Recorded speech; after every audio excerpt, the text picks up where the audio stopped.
날씨가 너무 무덥기도 하고 또 요즘은 집중호우라 그러지 않고 뭐라고 한다고요? 뭐 하나 붙었다던데 금방 올라오면서 들어가지고 기억력이 뭐 국지성 호우도 아니에요. 요즘은 호우도 이름 요즘 새로 생긴 신종이 있답니다. 우리 박미영 권사님 아시던데 뭐라고? 모르겠습니다. 하여튼 뭐 알아서 들으시면 될 것 같고 하여튼 날씨들이 너무너무 이상 기온을 드러냄으로써 사실 우리를 당혹스럽게 하는, 거기에다가 코로나19까지 이제 다시 재확산되는 일이 벌어지고, 오늘 아동부 여름성경학교 가는데 우리 청년 중에 한 명이 도우미로 이제 교사로 섬기겠다라고 했는데 코로나 확진되는 바람에 또 못 가게 되고, 또 오르간 반주자도 코로나 확진돼서 오늘 오지를 못하게 되고 등등, 코로나로 인해서 교우들도 여러 가지 어려움을 겪는 걸 보면서 이 무더운 날씨에 건강을 잘 지키는 것도 참 중요하겠구나 하는 생각을 가지고 조금 우리가 경계해야 될 때이다 생각을 해요. 이제 많이 또 코로나가 잠잠해지면서 우리가 쉽게 만나기도 하고 또 쉽게 음식도 나누기도 하고 이런 모습을 가졌는데, 음식을 나눌 때도 조심조심 하시고 또 인사할 때도 우리는 쉽게 악수도 이제 마음껏 했는데 조금 경계라고 하는 건 멀리 하라는 게 아니고 조심 있게 해주시고 대화할 때도 좀 주의를 해주셔야 될 때가 아닌가, 이런 생각을 조금 하게 됩니다. 특별히 연세 드신 어르신이나 또 몸이 약하신 분들은 더욱 주의하셔서 올여름 잘 이겨내시기를 바랍니다. 무엇보다도 교회가 제일 좋은 것 같아요. 그렇잖아요. 교회 오니까 시원하잖아. 일단은 주중에는 카페에 오면 시원합니다. 그러니까 집에 계시지 말고 카페에 오셔서 차 한잔도 하시면 좋을 것 같아요. 그래서 보니까 참 교회가 우리 교우들에게 이런 은혜의 장소, 또 마음을 시원케 할 수 있는 그런 장소를 제공할 수 있는 것만 해도 감사한 거잖아요. 오늘 하루 받은 은혜를 가지고 또 8월 한 달 살아가시고 또 한 주도 승리하기를 소망합니다. 오늘 오후 예배는 인물 중심으로 하는 중에 요나단에 대해서 해보려고 합니다. 요나단은 사울의 아들이지만 아히노암의 아들입니다. 그런데 성경을 보면 요나단이 그렇게 두각을 드러내지를 않아요. 물론 요나단이 처음 등장하는 것은 사무엘상 14장부터 등장하고, 그가 마지막 죽음은 사무엘상 31장에 아버지와 함께 이제 죽음을 맞이합니다만, 그러나 그 내용을 보면 다윗이나 또는 사울이나 하나님의 사람들, 하나님의 택함을 받은 사람이 살아가는 그런 삶을 조명하거나 조망하는 것이 아니고, 그냥 요나단이 다윗을 지극히 사랑한 것으로 이제 나타난단 말이에요. 그러다 보니까 많은 사람들의 머릿속에, 기억 속에는 요나단은 다윗을 자기 생명보다 귀하게 여긴 사람이다, 이렇게 여기고 그렇게 요나단의 포커스를 맞추고 말씀을 전하는 경우가 많습니다. 그런데 저는 요나단이 매우 특이하다 생각합니다. 아주 특이한 사람, 도저히 이해하기 힘든, 인간의 눈으로 이해하기 힘든 사람이 요나단입니다. 왜 그런지를 이제 보게 되는데, 사실 다윗은 블레셋의 골리앗과의 싸움을 통해서 완전히 상황이 달라집니다. 골리앗을 이겼다면 당연히 모든 사람들의 추앙을 받고 우리나라에도 이런 위대한 인물이 있다는 사실에 기뻐할 것처럼 생각했지만, 이 사건을 계기로 해서 다윗은 아주 위험하게 됩니다. 우리가 잘 아는 대로 사울 왕에게 쫓기게 되는 신세가 되죠. 죽음을 여러 번 경험하게 되는 이런 상황에 빠집니다. 골리앗과 싸움에서 이기고 오자 사울은 다윗을 자기 곁에 두려고 했습니다.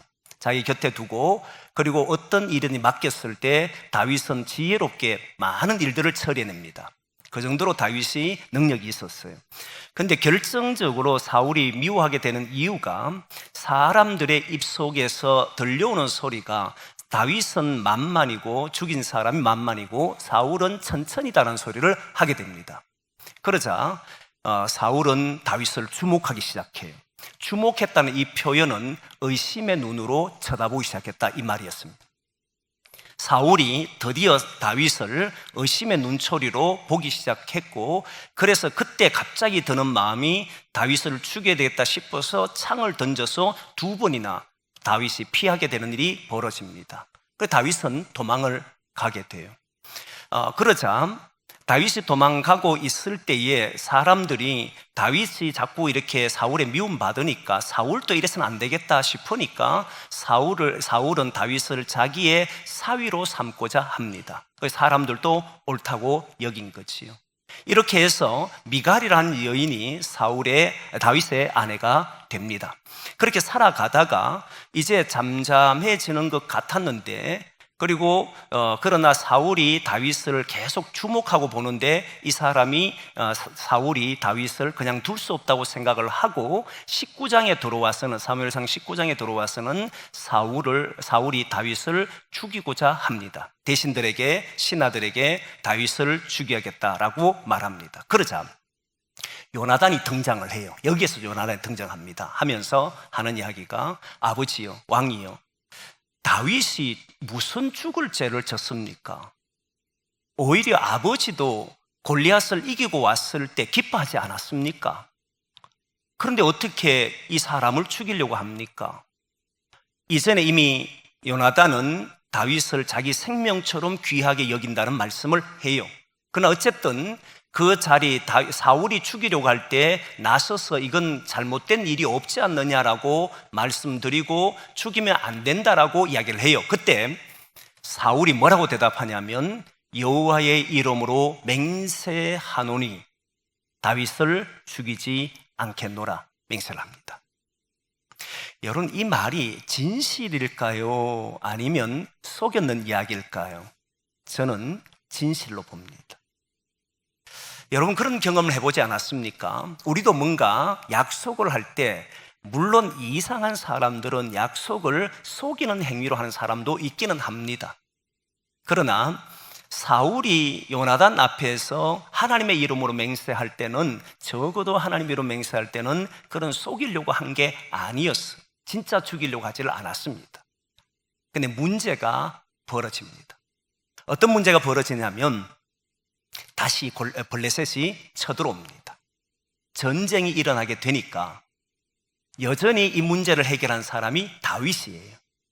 다윗이 나가서 모든 전쟁을 잠재우고 승리하고 돌아오자 사울이 갑자기 마음이 달라집니다.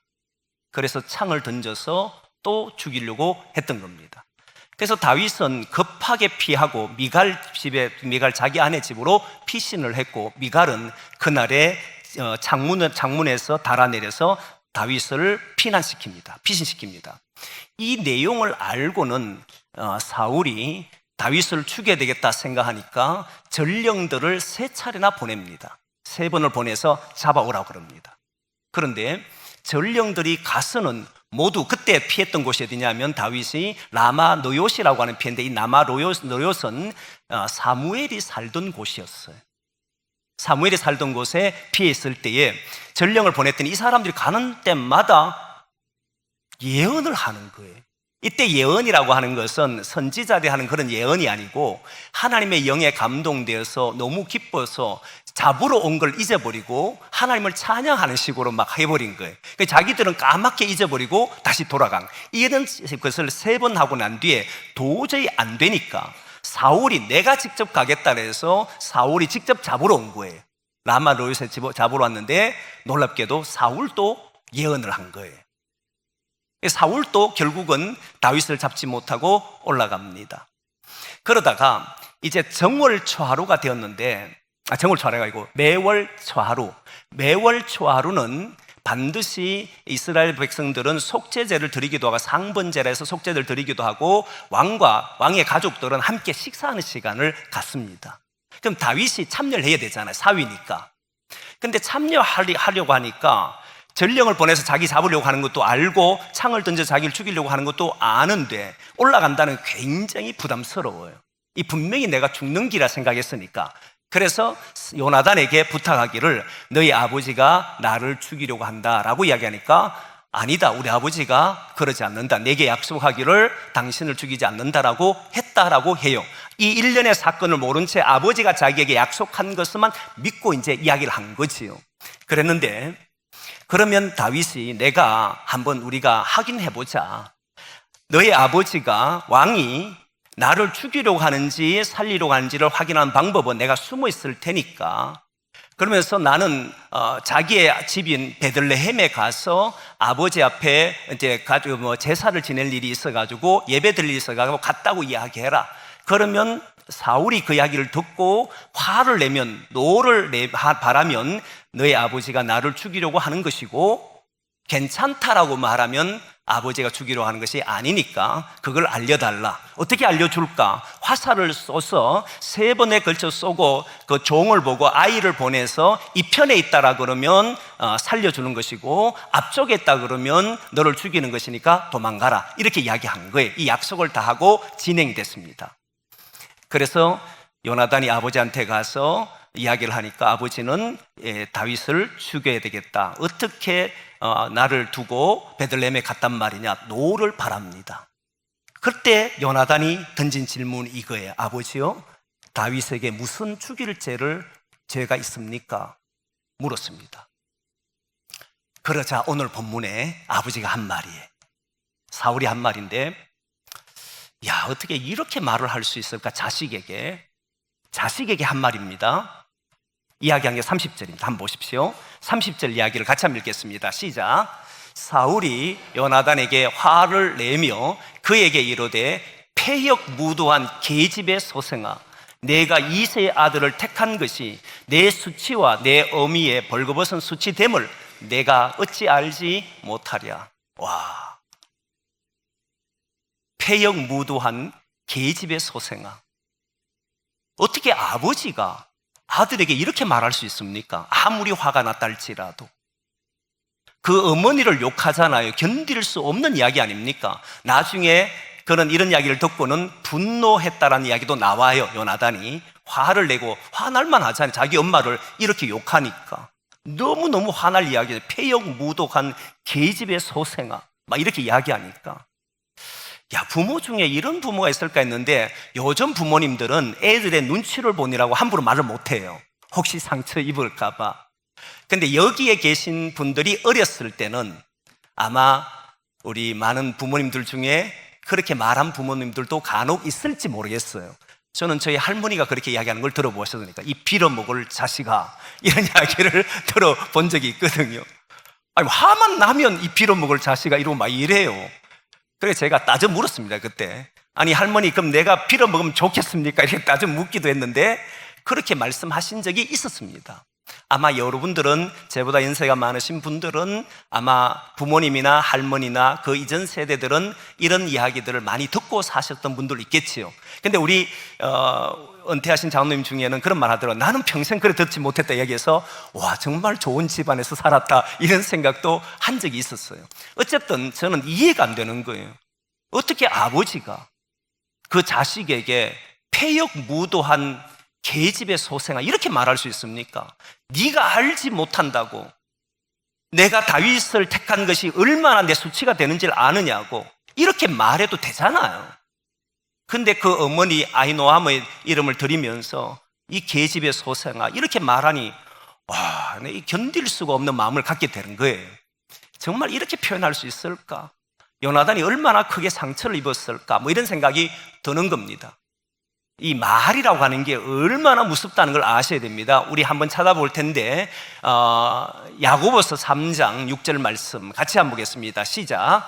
혀는 곧 불이요 불의의 세계라. 혀는 우리 지체 중에서 온몸을 더럽히고 삶의 수레바퀴를 불사르나니 그 사르는 것이 지옥불에서 나느니라. 가만둬 보십시오. 여러분, 이 혀라는 게 얼마나 무서우냐면요, 그 혀가 다른 지체는 다 다른 것에 피해를 주지 않는데 이 혀만큼은 모든 것을 다스려버려요. 그런데 온몸을 더럽히고 삶의 수레바퀴라 그래요. 예전 성경은 생의 수레바퀴를 이제 바꿔댑니다. 생의 수레바퀴라고 했는데, 삶을 살지 못하도록 이 삶이 돌아가야 되잖아요. 근데 이 혀는 삶을 살지 못하도록 꺾어버리는 무서운 것이 혀라는 겁니다. 저는 오늘 사울이 자기 아들 요나단에게 이런 표현을 쓰는 것 보고, 야, 이 아버지는 도대체 어떤 마음을 가지고 아들에게 이런 표현을 쓸까? 이해가 되질 않는 거예요. 그런데 사울은 욕심이 있었습니다. 그게 뭐냐면 오늘 본문 31절에 그 이야기를 합니다. 한번 보겠습니다. 31절 말씀 시작. 이새의 아들이 땅에 사는 동안은 너와 내 나라가 든든히 서지 못하리라. 그런즉 이제 사람을 보내어 그를 내게로 끌어오라. 그는 죽어야 할 자인이라 한지라. 자, 그러니까 다윗을 살려둬서는 안 되는데 네가 모른다는 거예요. 다윗 살려두면 결국 너나 내가 이 왕위를 지킬 수 있다고 생각하느냐? 없지 않느냐? 이 사람은 반드시 다윗은 제거시켜야 돼. 근데 네가 아무것도 모르고 그런 소리 하냐? 이 소리였던 거예요. 그렇다고 해도 저는 표현을 이렇게 하면 안 된다 생각합니다. 특히 여러분 자녀들에게는 이런 표현 지금은 안 하기 때문에 권면하지 않아도 돼요. 그러나 우리의 자녀들에게 표현할 때는 우리 자녀들이 고래도 춤출 수 있는 칭찬하는 부모들이 되기를 원합니다. 그 자녀들에게 아픈 소리 하는 것만큼 그들의 삶이 살아갈 때 부모에게 받은 상처 때문에 살아가는데 큰 어려움을 겪는 사람들이 생각보다 많습니다. 지금이라도 우리는 자녀들에게 하나님의 말씀 전하고 정말 하나님 주신 격려의 말씀을 통해서 자녀들을 잘 양육하는 그런 부모가 되기를 원합니다. 근데 여기서 중요한 건 제가 요나단을 보려고 했으니까 요나단이 이런 이야기를 듣고 아버지에게 또 이야기를 합니다. 아버지 무슨 죽일 죄를 했습니까? 또 막 이야기를 해요. 그런데 아버지는 결국 다윗을 죽이려 하는데 그 말을 하니까 화가 나니까 자기 옆에 있던 단창을 들고 요나단마저도 죽이려고 합니다. 야, 참 사울이 대단하죠. 그래서 이런 걸 보면 권력은 자식과도 나누지 않는다라는 말이 나오는 것 같아요. 그래서 요나단은 아버지 곁을 떠나 나오면서 화가 난 상태로 분노하였다는 말씀이 오늘 본문에 있고, 실제 요나단이 다윗에게 화를 쏘서 피난하도록 만드는 것이 오늘 본문이에요. 저는 오늘 본문에서 요나단을 무엇을 이야기하려고 하냐면 요나단이 어떻게 이렇게 살 수 있을까 하는 겁니다. 이해가 안 돼요. 정말 이해가 안 됩니다. 그래서 세상에도 이런 사람이 있을 수 있구나. 모든 권력을 가지고 있음에도 그 권력을 누리려고 하는 사람이 아닌 사람, 모든 지위를 가지고 행할 수 있는 사람인데도 불구하고 그러지 않게 살 수 있는 사람이 있구나, 이 생각을 하게 되는 거예요. 여러분, 이런 사람 이해가 됩니까? 많이 이해가 된다면, 여러분 저도 이해 못하지만 다윗도 사실은 이해를 못했어요. 어느 정도 이해를 못했느냐면 다윗이 표현을 쓰는데 나중에 사울과 요나단이 죽게 됩니다. 죽게 되고 난 이후에 블레셋과 전투에서 31장의 죽음을 맞이하고 사무엘하 1장에 가면 그때 내용이 나오는 요나단을 생각해서 찬양하는 글이 있어요. 감사하는 글이 있는데 그게 요나단을 향한 찬양이 나와요. 그 내용 중에 사무엘하 1장 28절인가 28절 제가 보라 했나 한번 띄워줄 수 있습니까 혹시? 사무엘하 1장 26절, 26절이네요. 이게 다윗이 요나단을 향해서 한 말이에요. 한번 보겠습니다. 같이 봅니다. 시작. 내 형 요나단이여, 내가 그대를 애통함은 그대는 내게 심히 아름다움이라. 그대가 나를 사랑함이 기이하여 여인의 사랑보다 더하였도다.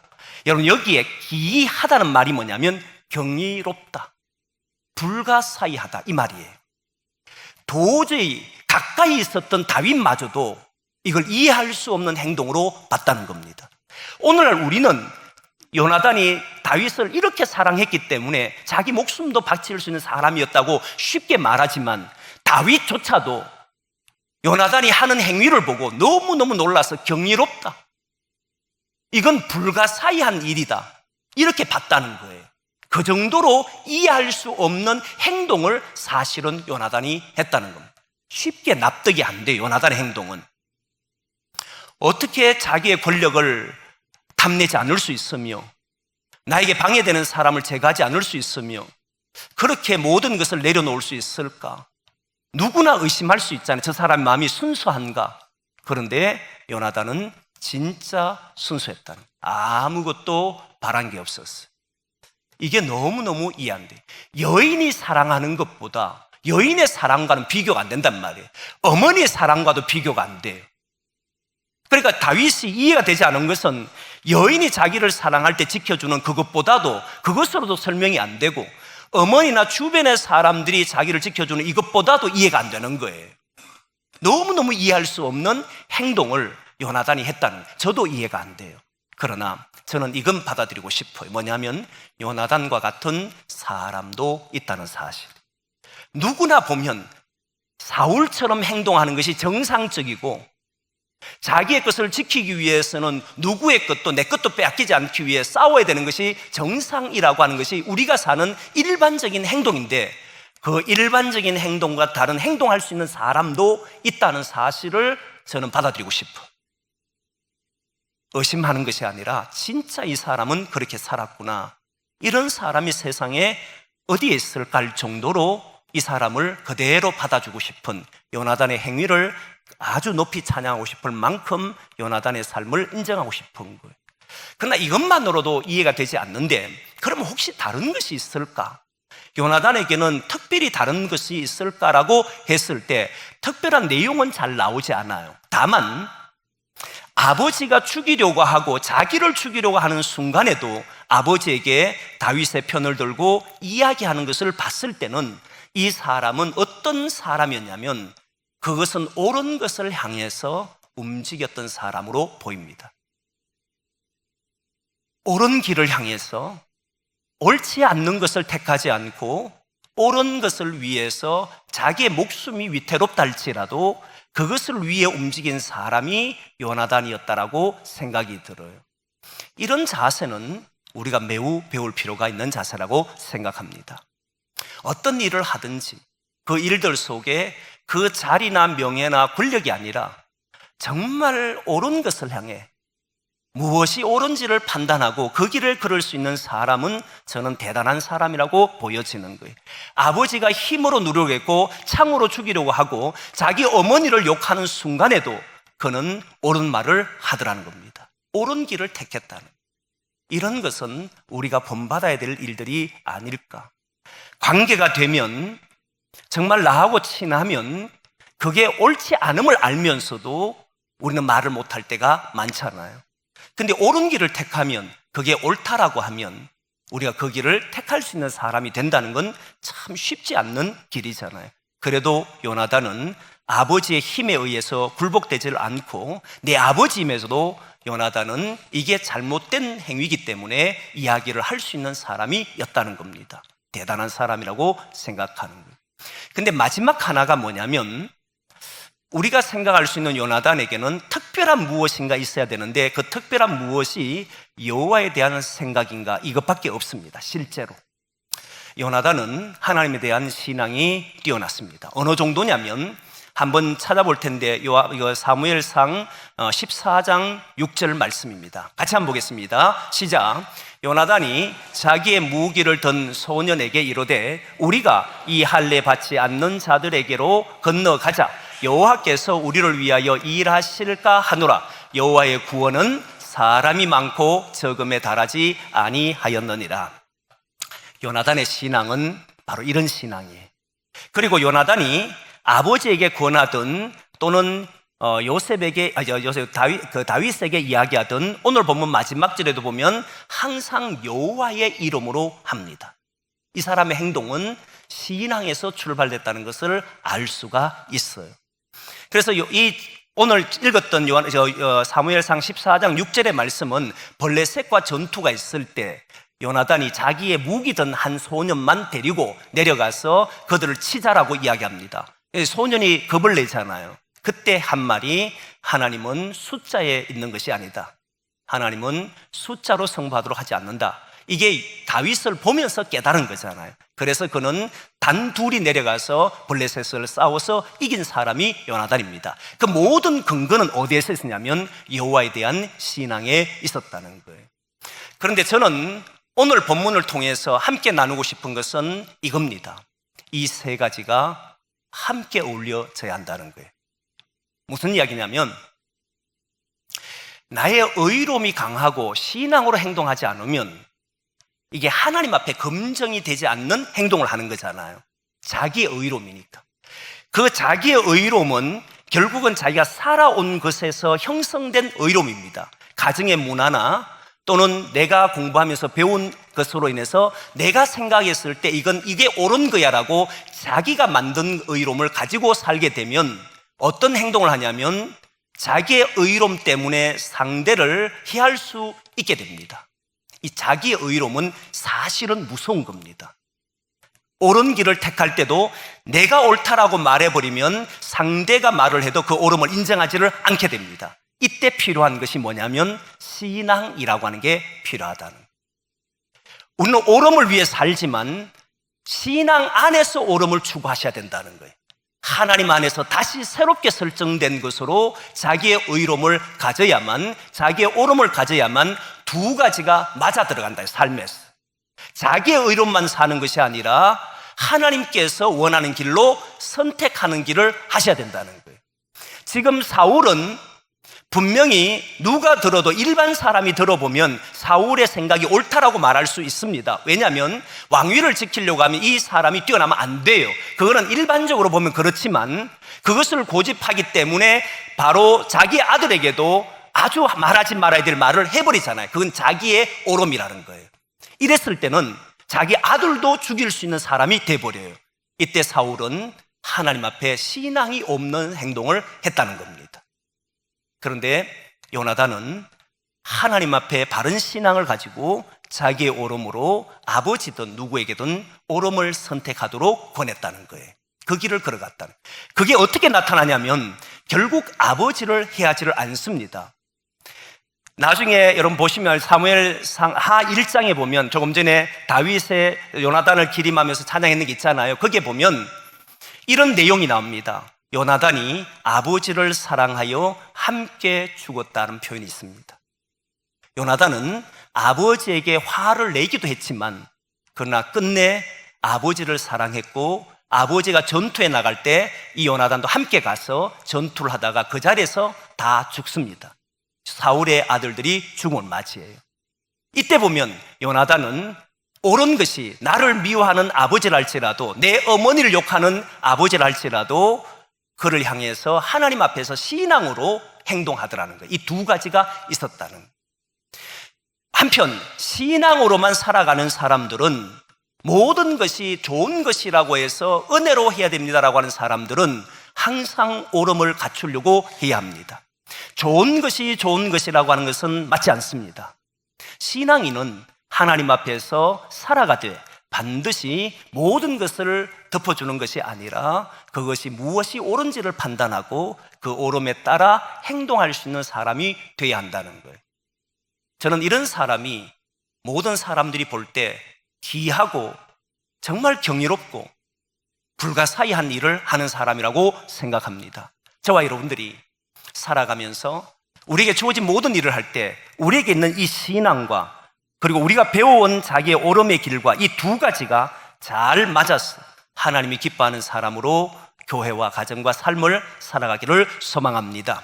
자기의 옳음 때문에 사람을 고통하거나 자기의 신앙 때문에 사람을 무너뜨린 것이 아니라 두 가지를 다 가지고 오늘도 우리가 우리의 주어진 모든 인생을 걸어가기를 소망합니다.